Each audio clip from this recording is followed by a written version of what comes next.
All right, one other thing from this Raw, because it was a really good episode of Raw, that I want to mention before we gloss over our WrestleMania reviews of everything It was else. one of the best Raws I've seen in a long time. That was a lot happened on it. A lot happened on it, and including this storyline with Gunther and the announcers, which I thought was really freaking cool. So I'm gonna go over this one. This is the last thing I'll review in depth. Not in depth, but I want to show what happened. What storyline was number 9? All the way to the bottom. Last one. Very last one. Number 9 on Raw. So this stemmed from what's his name? Jey Uso. So we're gonna talk about that match. Well, not really. We're not gonna talk about that match. It wasn't a great match. But this stems from Jey Uso celebrating his title win. There it is. There's Jey Uso, and he did a whole yeet thing, right? And he was yeeting a lot, and he came out and celebrated winning the World Heavyweight title. With Sammy and his brother. With Sammy and Jimmy. So I thought that was a nothing segment. But it set up the fact that that Gunther was mad that I guess the announcers were yeeting and doing the yeet dance too, right? So is that why he came down to mess with Michael Cole? Yes. Because they were so happy that he lost. Yeah, they're biased. They're biased announcers. What the hell? You know what I mean? So Michael Cole's like, trying to beg him off. Pat McAfee's like, come on, dude. And then I was so surprised when Gunther actually grabbed Michael Cole. Well, he pushes Pat McAfee first, and then he grabs Michael Cole and puts him in a fucking chokehold, which was sleeper chokehold. A sleeper hold. Oh my god, so funny, so freaking hilarious. And then Pat McAfee comes out of nowhere and socks Gunther in the face to defend his announcer buddy, which I think this could be a good match. Pat McAfee versus Gunther. I think they. I don't think they're going to work. I don't think they're going to work a program. No, I kind of feel like they're going to work a program. He choked his ass out. Then he gets to Pat McAfee. Officials can't keep them apart.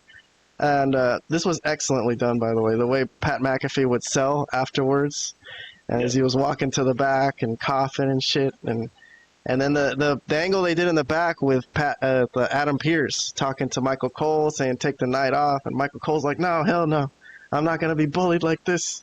And then he goes back to the announce desk. That got an amazing pop when he said he was going back out there.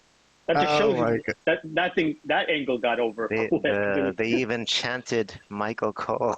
I don't think I've ever heard. What were our reviews on this? I gave it a fire, man. I really loved this Gunther segment, man. I more than loved it. Vlad loved it. Robert really liked it. 2 thumbs up. All right, any comments anyone wants to give on Gunther? I know he lost his World Heavyweight title in a very anticlimactic match at WrestleMania, but any thoughts on this angle that I loved? So I'm just gushing over it. So anything you want to say before I move on? Vlad, start with Vlad. I think it's just another example of Gunther just being an incredible old school heel.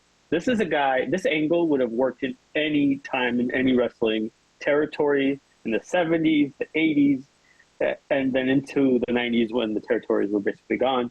It would have worked on Raw, Nitro, any main wrestling company or promotion, This was so well done. And he is so good. He is so good. For a guy that, obviously, English is not his first language, he's an amazing promo. Obviously, we know about his in-ring work. He's pretty much, by most people's standards, the best in-ring worker in the business.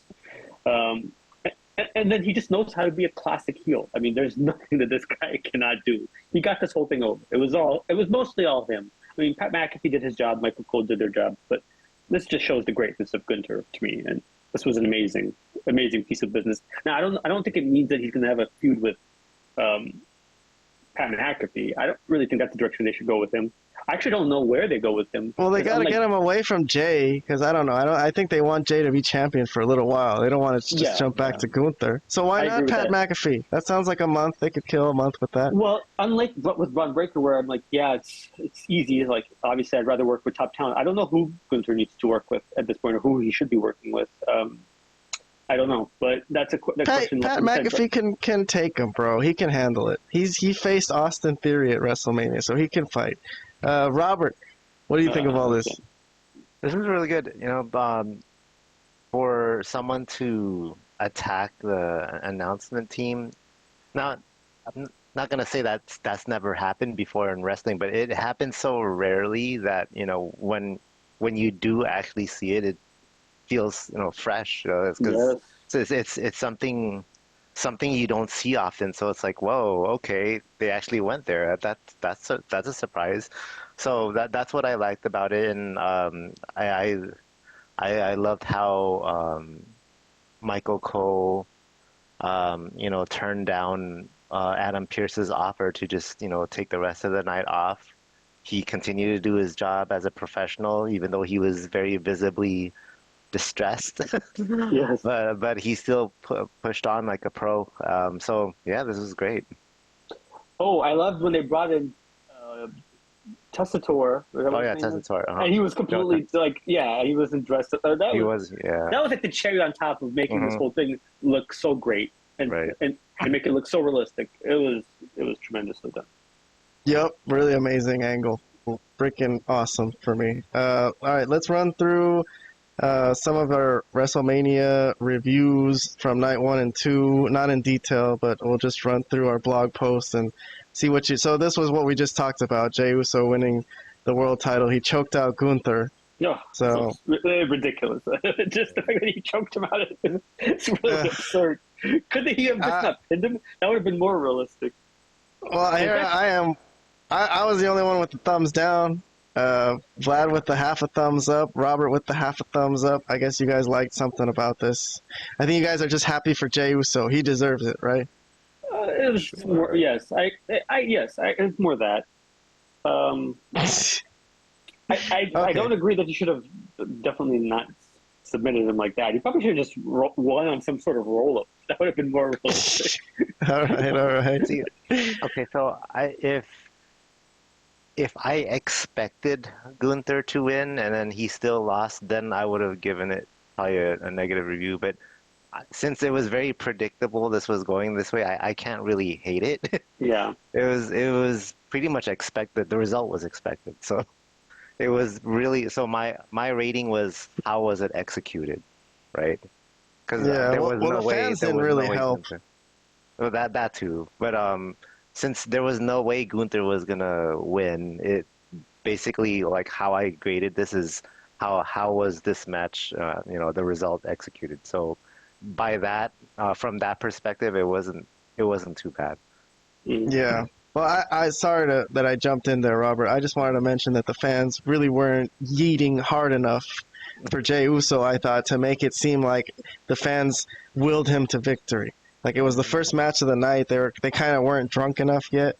You know what I mean? That's true. So it was the first match of the card. The ambiance and the aura of the audience, I don't know, it didn't really match the occasion of him winning the World Heavyweight title. So that's something I thought about that. So I gave it a thumbs down. Plus, I don't know, Jey Uso beating Gunther. Plus you don't like Jey Uso. You can say it's okay. He's all right. I just don't think someone should get over just because the audience likes them for something that might be just silly. In that case, put Joe Hendry over. The audience fucking loves Joe Hendry. No, don't. You know what I mean? Oh, God. Okay, well, anyways, I mean, I like Joe Hendry, but his gimmick isn't the best. But it's over. The fans love him. So, I mean, TNA puts him over for that. So, yeah, but I don't agree with that. I kind of don't agree with that either. You know what I mean? So, I don't agree with Jey Uso being over just because everyone wants to yeet with him.